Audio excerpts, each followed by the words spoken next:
Isang mapagpalang umaga mga kasaka. Samahan nyo kami. Ito na yung pinakang exciting part ng isang pagsasaka, no? Yung humarbest tayo ng ating itinanim na gulay, no? Harvest na ngayon tayo ng ampalaya, no? Tapos may makuha tayong sitaw no? Sa ating tripod pole. So dito nga pala mga kasaka, mapapansin nyo, itong ating mga sitaw ay nalagyan na natin ng trellis. Iba ito. So kaya naging A-type frame ang aming tulos ng ng sitaw, kasi siguro mga 1 year old na tong ating ginamit na hindi na ganun katibay.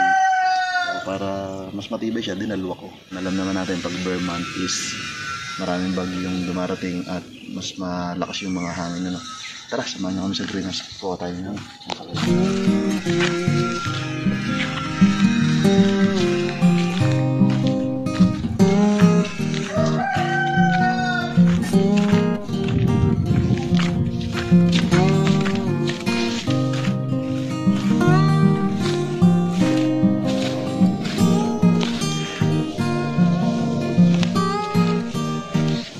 ilang araw lang mga kasaka yung okra. Makakapitas na tayo dyan ng buhay.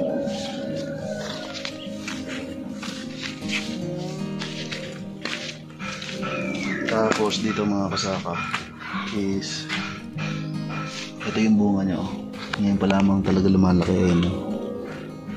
Yung una halos hindi yan makita ayan, oh. Tapos marami ito, malaki na nga ito mas mapintog na to. Yan, marami. Kada sanga niya mayroon siyang bunga. Ito yung mga kasaka. Kada sanga is may produce siyang bunga, no? So hindi pa naman to sigurado, no? So ngayon mga kasaka, harvest tayo. Bali 2 piraso.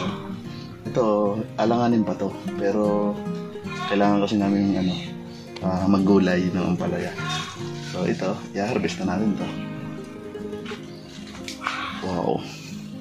Tapos to, pag mga unang bunga mga kasaka, talagang normally maliliit siya. Kaya ito isa. Ito yung pinakang unang bunga. Oh, lutong walang butas-butas. Dahil nasaan tayo. Kukunin ko na rin itong isang to. Ayun mga kasaka, dito nga pala chop and drop ang ginagawa ko dito. Pag nagpo-pruning ako, yes, dito ko na lang din nilalagay. Kaya ako na matulog dito yung mga dahon niya. Mas magisilbing pataba na rin yan. So eto ngayon nag-pruning tayo sa lower part ng leaves ng ating pipino. Ang isa sa maganda sa pipino, very insect attractant siya. Nga lang tayo ay nasa greenhouse ay hindi makapasok dito yung ating mga beneficial insect, no? So wala siyang powdering mildew. Yan ang maganda, oh. Green na green ang ating dahon ng... Kasi ang pepino, isa sa common disease ay ang magkaroon siya ng powdering mildew. Yung paninilaw at saka pagbabrown ng kanyang brown spot ng mga dahon. Pero dito very healthy yung ating meron na nga nag-uumpisa. Ito. Ayan mga kasaka. Mayroon na rin mga insect bites. Malamang ay uod, no? So tingnan nyo mga kasaka, ang dami ng male flowers, napakaganda. Ayan mga kasaka, lahat yan nangangalaglag na nga yung iba mga kasaka. Sana hopefully meron na tayong makitang malaking bunga dito, ano? So I think kailangan kong mag-foliar dito, no? So try kong lagyan ng para mas mabilis yung mag-induce yung paglaki ng ating prutas, no? Bunga ng pipino, no? Ayan, no? So ayan mga kasaka, ito yung ating greenhouse update. At tignan nyo mga kasaka, punta na siya sa ceiling no? Ating na ng trellis, lumalatag na siya. Tsaka mapapansin nyo, marami na rin bunga dyan na maliliit sa taas.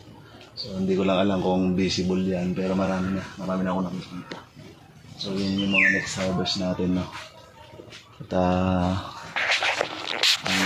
ano ko lamang, hindi ko na siya ma-pollinate. Kaya asahan ko na hindi ganong kalaki, kahaba. Hindi natin makukuha yung standard ng laki ng pipi ng ampalaya. So sa atin lang naman is magkaroon tayo ng pang-ulam, magkaroon tayo ng demonstration. Pero kung talaga ito yung pang production, dapat talaga makakuha natin yung quality product, imamanual talaga natin yung pollination. Pero we observe kung talagang lalaki siya ng malaki or hindi. So yan.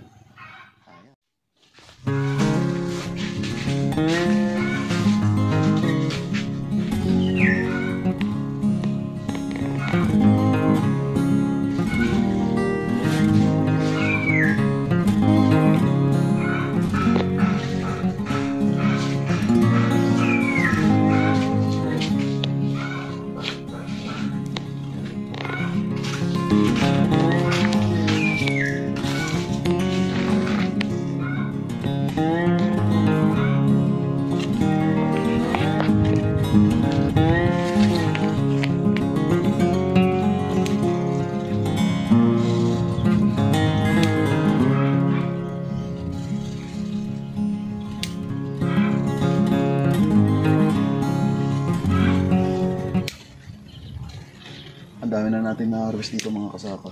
Tapos alam niyo yung produce dito, talagang first class, mahaba.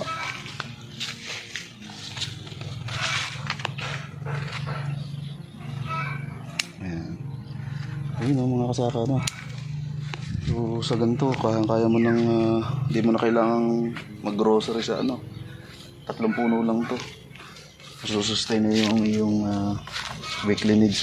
Meron kang saging, meron kang ampalaya, meron kang makukuhang, tinan nyo mga kasaka, dahil bulaklak, dahil sanga, 1 puno lang yung mga kasaka. May sanga, maharbisan na rin natin itong isang sanga niya. Siguro tapos bilang tayo ng mga 1 linggo pa. Pero meron dito isa tayo makuong okra. Yan Lutong. So yun mga kasaka, meron tayong nakuha sa ating garden